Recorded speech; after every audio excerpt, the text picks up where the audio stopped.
Wow. Emmanuel. Yeah. See, like I told you when I talked to you, I love history. Yeah. My father studied history. He taught history in high school. Okay. Before he went to the corporate side. Okay. Right.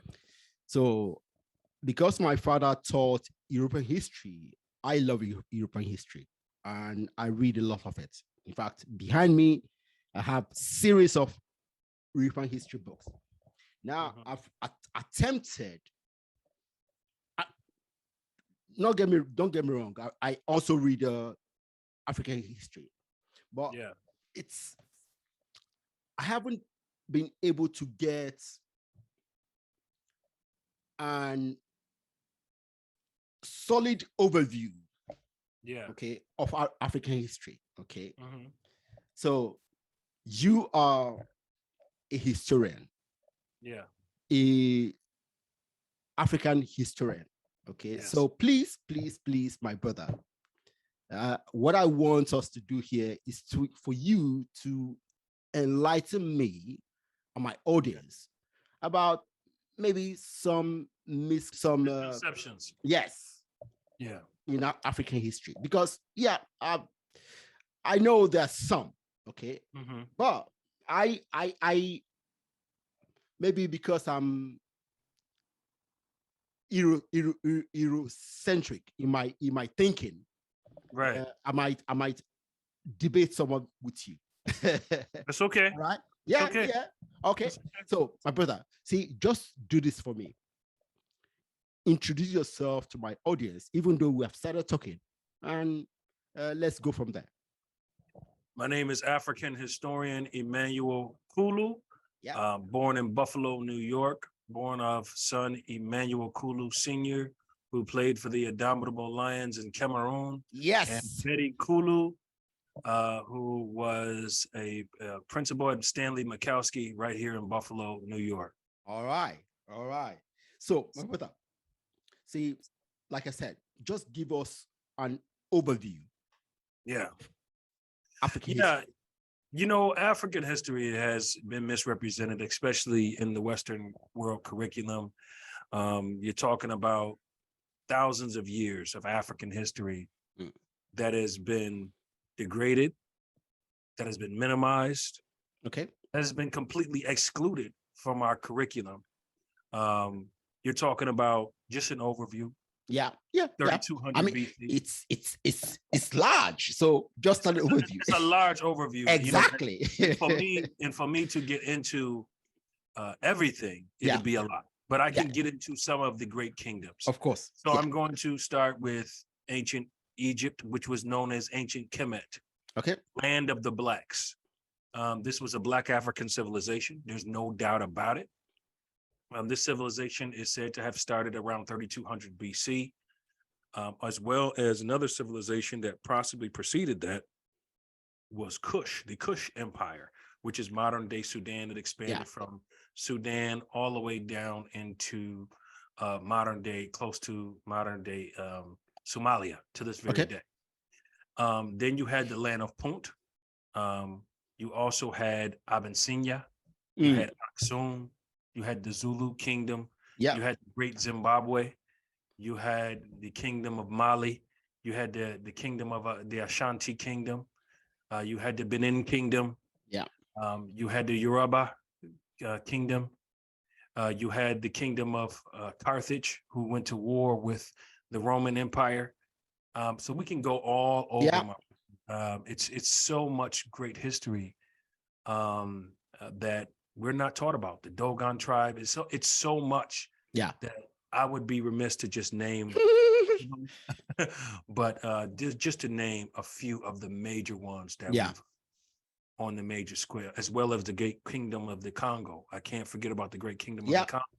We get a lot of our resources from Congo: the rubber, the diamonds, the gold, the coltan. The coltan is what we use in our cell phones to bounce off the satellites. The cobalt. a lot of these things. And then we can also talk about the African resources, my brother. I mean, we can go on and on. Our central history was in Africa and spread from there out. Yeah. Tell me. You see, I study science, okay, and I listened to your TED Talk presentation. Yeah. I was also I once associated with Jehovah's Witnesses for maybe 10 years. So, nice. Oh nice. yeah. But I'm a scientist, okay, in thinking, okay, and I know, I don't believe, I know we evolved. Okay. So I don't doubt that Egypt was a Black civilization, and I don't doubt at all. Okay. Right. But one thing is this: why do historians and people doubt it is? What's the issue? Well, the reason why, my brother, is if you essentially say that ancient Egypt was a Black African civilization, you are saying that every civilization that followed and copied a little bit from Egypt learned from Black Africans. Yeah. And that's not what Western Common Core curriculum or Eurocentrism wants to be known. The ancient Greeks constantly gave reverence to the ancient Egyptians. The ancient Romans constantly gave reverence to ancient Egyptians. The Babylonians, all of these people that followed always gave reference to learning from ancient Egypt. Yeah. Even down to this very day between the UK as well as the United States of America to this very day. If you turn around the US dollar, you can see the symbol of the Eye of Horus on top of the pyramid. The pyramid obviously comes from Egypt as well, which represents enlightenment. Yeah. So again, even the US seal is very similar to the Eagle of Horus. So these things all have ancient connections back to Egypt. So again, if we're saying that in America they wanted to enslave Africans in 1619, they could not allow Africans to know that they had a significant history that was eventually copied by nations that are powerful nations that we see today. Wow. See, I tend to think that just like many other things that we think, I'm trying to find the right words to express my thoughts about this. You see, there are so many things that has happened that is different from what the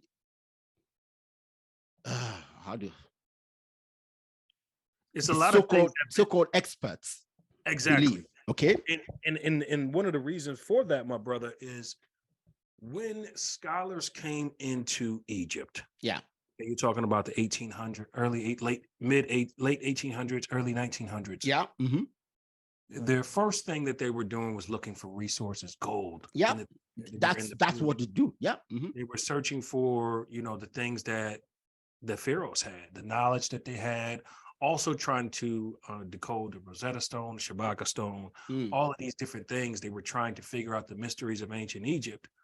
So the first thing they needed to do was separate Egypt from Africa, because these scholars were coming from a biblical perspective. Okay.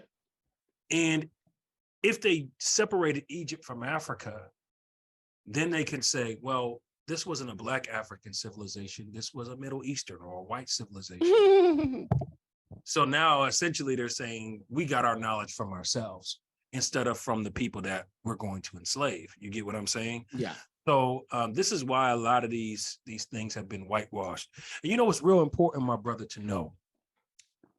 Back in the ancient days, people did not separate based off of skin color. Exactly. That's a very modern, very recent. Very recent. Yeah. People separated, as we still see this on the African continent now, what they call tribalism. People separated based off culture. Yeah, culture. Yeah, exactly. So if I dress different, if I worship a different God, if I eat a different food. Sacred, or speaking a different language, different celebration, those things separated us. Yeah. So that would say we can be two black men, right? But we could know that we're from two different tribes. Very different. Yeah. You see what I'm saying here? Yeah. Mm-hmm. So, and this is the same with the Asiatics, and this is the same with the Europeans. Yeah. They can be of the same tribe. I mean, even in fact, in the Middle East, there are so many different people. Yeah. Syria, you got the Matani, you got the Kadeshians, you got the Canaanites, you got the Babylonians, you got, the Persians. Yeah. Mm-hmm. You have, even Greece was considered a part of that Mesopotamian area as well. Mm-hmm. So you have all of these different people, not to mention the Arabs, the ones I didn't mention, that were all considered to be, they all look similar, like a family group. But are different. But they are all different. Different. Yeah. And these nations at times went to war with one another. Oh, yeah, all the time. Okay. So I think it's important to know that this color thing, it's a new thing. Very new, very new. See, I'm happy you mentioned that, because a lot of young Africans do not actually know that. Mm-hmm. They think it has always been that way. No, when Europeans first started buying slaves from Africa, mm-hmm. they didn't do that because they thought Africans were less than them. Exactly. Okay. Now the saying that Africans were less than them just started in the last 2 centuries, just for them to justify enslaving Africans. There was the Portuguese. Yeah. The British, when they came in to meet the Benin people of the great Benin kingdom. Yeah. When they documented these things, they said that these places were marvels. These places were paradises, according to a lot of European scholars who came into West Africa at that time. So they knew the skill that these people had. Very skilled people, yes. So as Africans conquered other Africans, there was what you called servitude in Africa. Yeah. Which is still a form of slavery, right? Yeah. If I conquered your tribe, it's not just a form of slavery. Right. That's right. It. Let's leave it like that. Yeah. If I conquered your tribe, for example, your tribe would have to serve someone for a time period. Yeah. And they can become a citizen based off their behavior. That's it. This is how African slavery typically worked. So if the Zulu conquers the Abyssinians, the Zulu, to become a Zulu, you have to go through a time of servitude, mm-hmm. okay, in which you would eventually become. After a while, they now integrate themselves into the whole society. Yeah. Now, this does not mean that they weren't subject to punishment or mm-hmm. some bad treatment, because they probably were, because they knew they weren't from the same tribe, right? Yeah. They had to learn the language. They had to be assimilated into the culture. Yeah. So I'm not sure.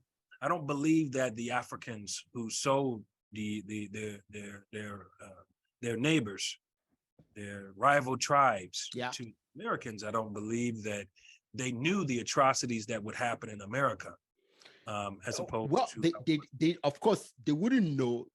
They would assume that the people they were selling would be treated the same way they treat slaves in their own culture. Exactly. Yeah.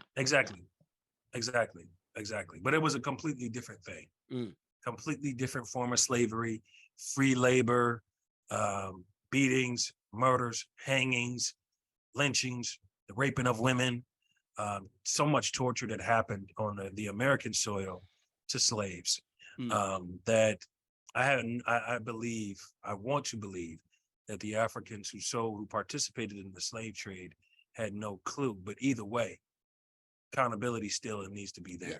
I mean, yes, they didn't know what happened to the slave they sold, but even the enslavement itself in Africa was brutal. So Yeah. the whole chain of events, capturing, raiding, enslaving, chaining them, and selling them, everything.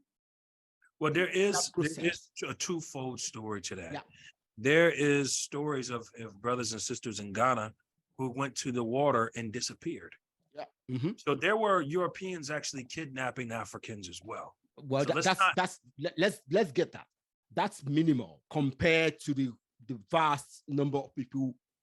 Well, it's that's debatable. It's debatable whether it's minimal. We don't know. We weren't there. We don't know. It could have been a little bit, you know. No, the point is this. The point is this. At that time, Europeans do not go inland to capture anybody because they will survive. Well, it's documented that it was happening on the coast of Africa. Okay, coast, yes. Okay, yeah. But now, as far as the masses of what we know, yeah, we know a lot of them were so. Yes. Okay. Absolutely. Master teacher Kaba Kabane, who's a great African historian, he says it's very important that we don't learn episodic history. Episodic history is just when you hear one perspective of Black history, where you hear the transatlantic slave trade from 1619 down to the present day is the history of African American people. No, that's not true. No. Okay, the history goes back thousands and thousands of years. I just mentioned a lot of the kingdoms. Yeah. And we have a lot of our brothers in the UK, a lot of our brothers in the United States who are trying to find what tribe they come from. They don't know. And they feel their African identity is lacking because they don't know. And I always tell them this. My father, he's directly from Cameroon, correct? Yeah. And now, 2 generations before my father was born, do I know if my family was from there? Or Cameroon, Did they migrate there? So my people, the Bantu speakers, they are the most migrated people of Africa. Okay. Okay, you're talking about from Western Africa to Eastern Africa to South Africa, okay, Central Africa. So it's hard to say exactly where your roots will come from. Yeah. Okay, you can know where your father comes from, know where your mother comes from, don't know anywhere. So how I do it, my brother, I say all of Africa belongs to me. Okay. The whole, because our people, there was no colonial borders. Yeah. There was no colonial borders. There was kingdom borders, but there were no colonial borders to where people. I mean, myself, we are Igbos. Okay. Igbo, okay. Yeah. Igbos in Delta State, Nigeria. Okay. But my extended family are linked to the Benin Kingdom. Exactly. Okay. I was just going to say that. Now, my grandfather, my great grandfather, his name is actually a Benin name. Okay, his first son is a Benin name. Okay, now that's on my father's side. On my mother's side, we come from somewhere I don't even know. But my great grandma, my grandma, my maternal grandma used to tell us a story about one of our ancestors who came from Akure. Akure is in the western Nigeria, Yoruba. So my lineage is both Benin, Yoruba, and today I speak Igbo. Right. And you know what? It's very interesting because you understand in that time, Benin was part of Benin was in Cameroon as well. Ah, okay. And now there's a border between these two countries. But originally it was one people, So again, these colonial borders are what separates a lot of African nations. We've always had multiple tribes, tribe against tribe. Always a struggle for power. When the Sahara Desert dried up, it caused a lot of problems for African trade. And this is why some African nations thrive more than others as we look into the AD period. Even the term Nigeria comes from Niger area or Niger area. Just a 100-year territory. Yes. Cameroon means shrimp because we had so much shrimp. So it's these things we need to know about these names of these kingdoms. Yeah. Because it's very important to who we are.